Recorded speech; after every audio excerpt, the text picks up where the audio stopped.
Bigna si Rosa.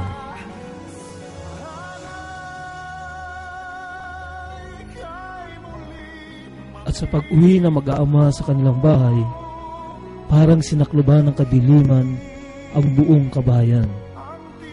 Wala nang nakikitang maningning na ilaw sa loob nito. Wala nang mababangong bulaklak na humahalimuyak sa hardin.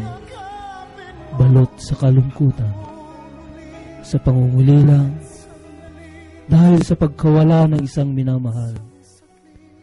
Halos naubos ang lahat ng ari-arian ni Tonyo dahil sa pagkakasakit ni Rosa. Ayaw na rin niya magtrabaho. Pati ang mga bata ay napapabayaan na rin niya. Wala siyang ginawang kundi uminom ng alak. Simula umaga hanggang sa makatulugan niya ang pag-inom ng alak. Isang araw, nagmula sa eskwelahan si Nito at kasama ang mga kaibigan. Lumapit siya sa ama. Dad, hindi po pala ako sa math contest. Representative ng school. Saan ko pong gaganapin yun? Kailangan po sana ng pera para dito. Tsaka daw po yung tuition fee nga pala. Hindi pa daw po nababayaran. Sinisita na po ako sa school. Dad, ilang din. Hindi! Huwag mo nga pakilaman!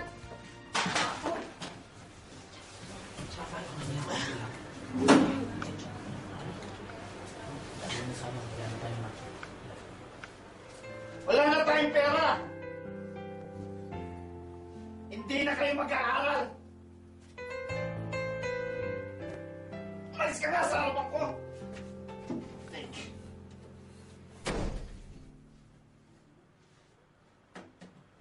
Kayo! Ang tingin-tingin nyo! Malis ka kayo dyan!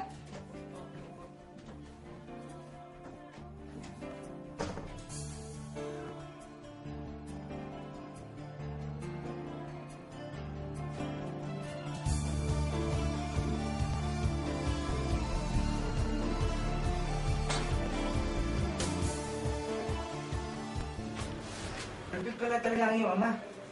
Oo nga, pare. Tsaka, kung gusto mo, doon ka na lang sa amin. Total, wala naman akong kapatid, tsaka boring sa bahay. Okay lang sa parent ko yun. Talaga? Okay lang ba yun sa'yo? Oo naman.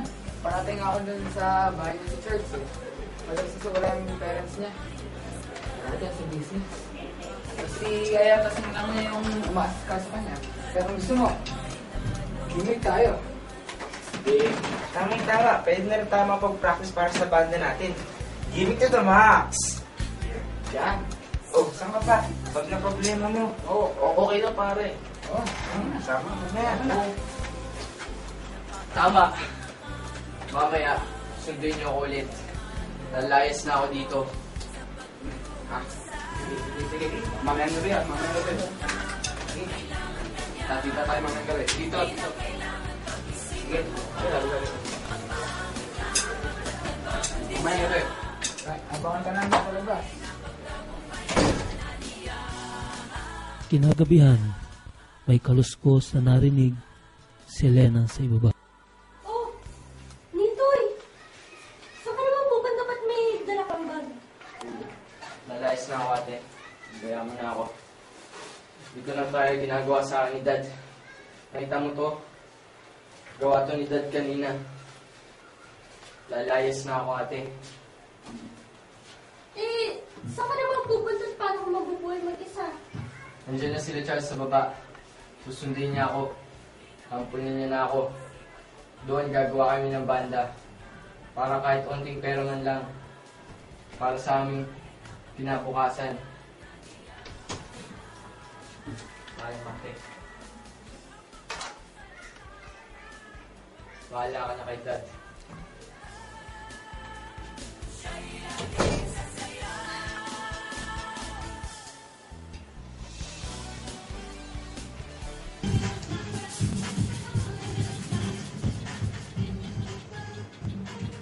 Manito Net!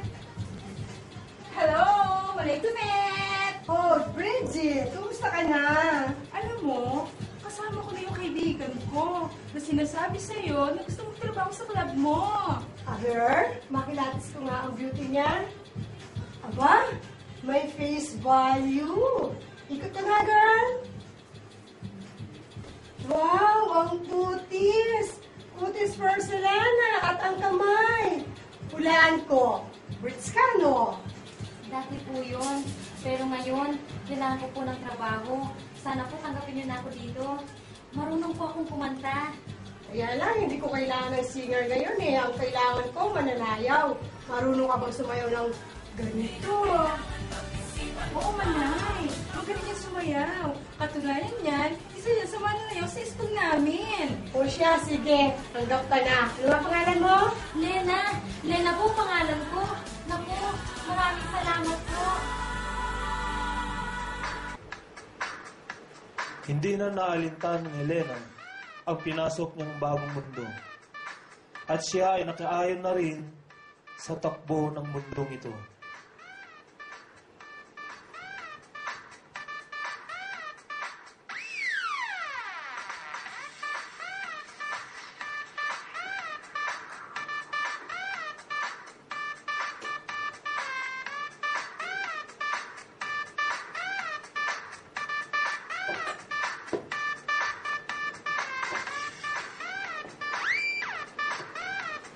Natuto siyang uminom ng alak.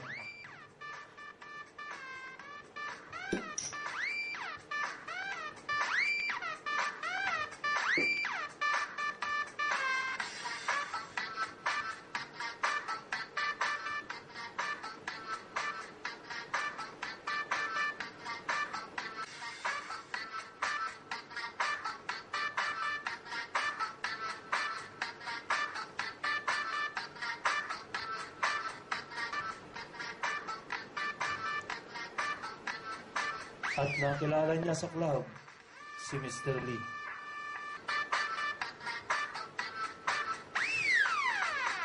Si Mr. Lee ay isang negosyanteng nabighani sa kagandahan ni Lena.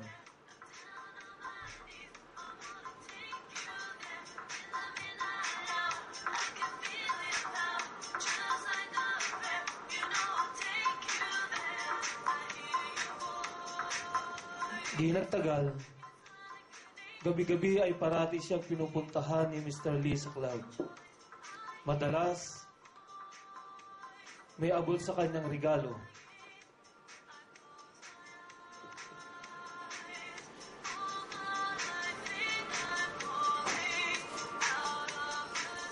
Bulaklak, chocolate, hanggang siya ay binigyan ng pera. Bahay at kotse sa kondisyong siya ay magiging eksklusibo dito.